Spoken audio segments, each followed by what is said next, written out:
बीवी हो तो ऐसी। एक बादशाह अपने महल की छत पर टहल रहा था। टहलते टहलते उसकी नज़र महल के नज़दीक घर की छत पर पड़ी, जिस पर एक बहुत खूबसूरत औरत कपड़े सुखा रही थी। बादशाह ने अपने एक बांदी को बुलाकर पूछा, किसकी बीवी है यह? बांदी ने कहा, बादशाह सलामत, यह आपके गुलाम फिरोज की बीवी है। बादशाह नीचे उतरा। बादशाह पर उस औरत के हुस्न जमाल का शहर सा छा गया था। उसने फिरोज को बुलाया। फिरोज हाजिर हुआ तो बादशाह ने उससे कहा, फिरोज, हमारा एक काम है। हमारा यह खत फला मुल्क के बादशाह को दे आओ और इसका जवाब भी उनसे ले आना। फिरोज उस खत को लेकर घर वापस आ गया। खत को अपने तकिए के नीचे रख दिया। सफ़र का सामान तैयार किया, रात घर में गुजारी और सुबह मंजिल मकसूद पर रवाना हो गया। इस बात से लाइलम के बादशाह ने उसके साथ क्या चाल चली है। इधर जैसे ही फिरोज नज़र से ओझल हुआ, बादशाह चुपके से फिरोज के घर पहुंचा और आहिस्ता से फिरोज के घर का दरवाज़ा खटखटाया। फिरोज की बीवी ने कहा, कौन है? बादशाह ने कहा, मैं बादशाह हूँ, तुम्हारे शौहर का मालिक। तो उसने दरवाज़ा खोला। बादशाह अंदर आकर बैठ गया। फिरोज की बीवी ने हैरान होकर कहा, आज बादशाह सलामत यहाँ हमारे गरीब खाने में? बादशाह ने कहा, मैं यहाँ मेहमान बनकर आया हूँ। फिरोज की बीवी ने बादशाह का मतलब समझकर कहा, मैं अल्लाह की पनाह चाहती हूँ आपके इस तरह आने से, जिसमें मुझे कोई खैर नज़र नहीं आ रही है। बादशाह ने गुस्से में कहा, ये लड़की क्या कह रही है तू? शायद तुमने मुझे पहचाना नहीं। मैं बादशाह हूँ, तुम्हारे शौहर का मालिक। फिरोज की बीवी ने कहा, बादशाह सलामत, मैं जानती हूँ कि आप ही बादशाह हैं, लेकिन बुजुर्ग कह गए हैं, शेर को अगरचे जितनी भी भूख लगी हो वह मुर्दार तो नहीं खाना शुरू कर देता। और कहा, बादशाह सलामत, तुम उस कटोरे में पानी पीने आए हो जिसमें तुम्हारे कुत्ते ने पानी पिया है। बादशाह उस औरत की बातों से बड़ा शर्मासार हुआ और उसको छोड़कर वापस चला गया, लेकिन अपने चप्पल वहीं भूल गया। यह सब तो बादशाह की तरफ से हुआ। अब फिरोज को आधे रास्ते में याद आया कि जो खत बादशाह ने उसे दिया था वह तो घर पर ही छोड़ आया है। उसने घोड़े को तेजी से वापस मोड़ा और अपने घर की तरफ लपका। फिरोज अपने घर पहुंचा तो तकिए के नीचे से खत निकालते वक्त उसकी नज़र पलंग के नीचे पड़े बादशाह के नालायन चप्पल पर पड़ी, जो वह जल्दी से भूल गया था।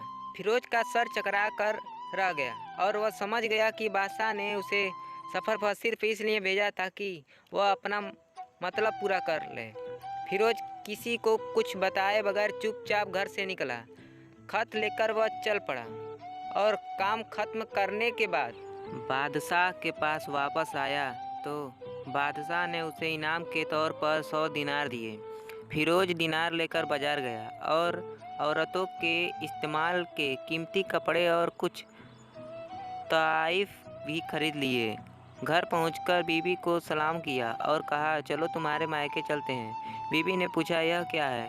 कहा, बादशाह ने इनाम दिया है और मैं चाहता हूं कि तुम यह पहनकर अपने घर वालों को भी दिखाओ। बीवी, जैसे आप चाहें। बीवी तैयार हुई और अपने वालिदैन के घर अपने शौहर के साथ रवाना हुई। दामाद और बेटी और उनके लाए गए तोहफ़े को देखकर वह लोग बहुत खुश हुए। फिरोज बीवी को छोड़कर वापस आ गया। 1 महीना गुजरने के बावजूद ना बीवी को पूछा और ना उसको वापस बुलाया। फिर कुछ दिन बाद उसके साले उससे मिलने आए और उनसे कहा, आप हमें अपनी बहन से गुस्से और नाराज़गी की वजह बताएं, या फिर हम आपको काजी के सामने पेश करेंगे।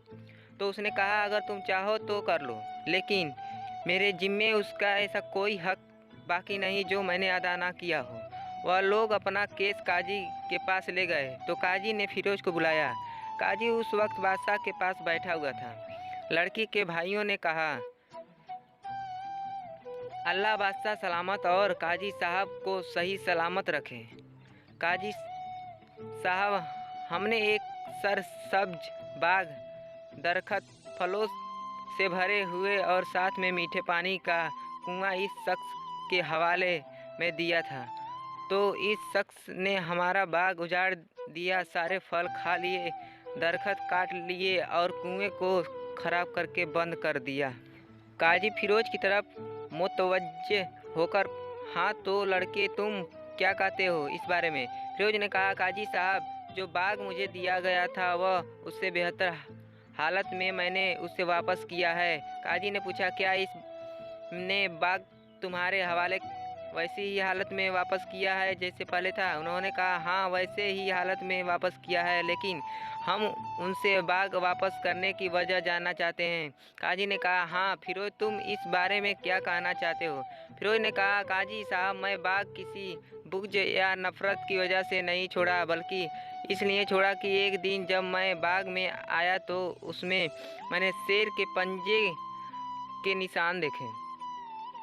तो मुझे खौफ हुआ कि शेर मुझे खा जाएगा, इसलिए शेर के इकराम की वजह से मैंने बाग में जाना बंद कर दिया। बादशाह, जो टेक लगाए हुए यह सब कुछ सुन रहा था, उठ कर बैठ गया और कहा, फिरोज, अपने बाग की तरफ अमन और मुतमईन होकर जाओ। अल्लाह की कसम, इसमें कोई शक नहीं कि शेर तुम्हारे बाग आया था, लेकिन वह वहाँ पर ना तो कोई असर छोड़ सका, ना कोई पत्ता तोड़ सका और ना ही कोई फल खा सका। वह वहाँ पर थोड़ी देर रहा और मायूस होकर लौट गया।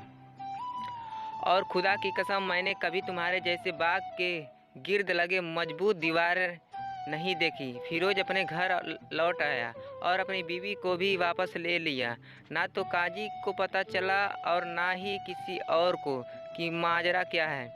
क्या खूब बेहतर है अपने अहलो अयाल के राज को छुपाना कि लोगों को पता ना चले, अपने घरों के भेद किसी पर जाहिर ना होने दें। ऐसे ही कहानी सुनने के लिए मेरे चैनल को सब्सक्राइब अवश्य कर लें। धन्यवाद।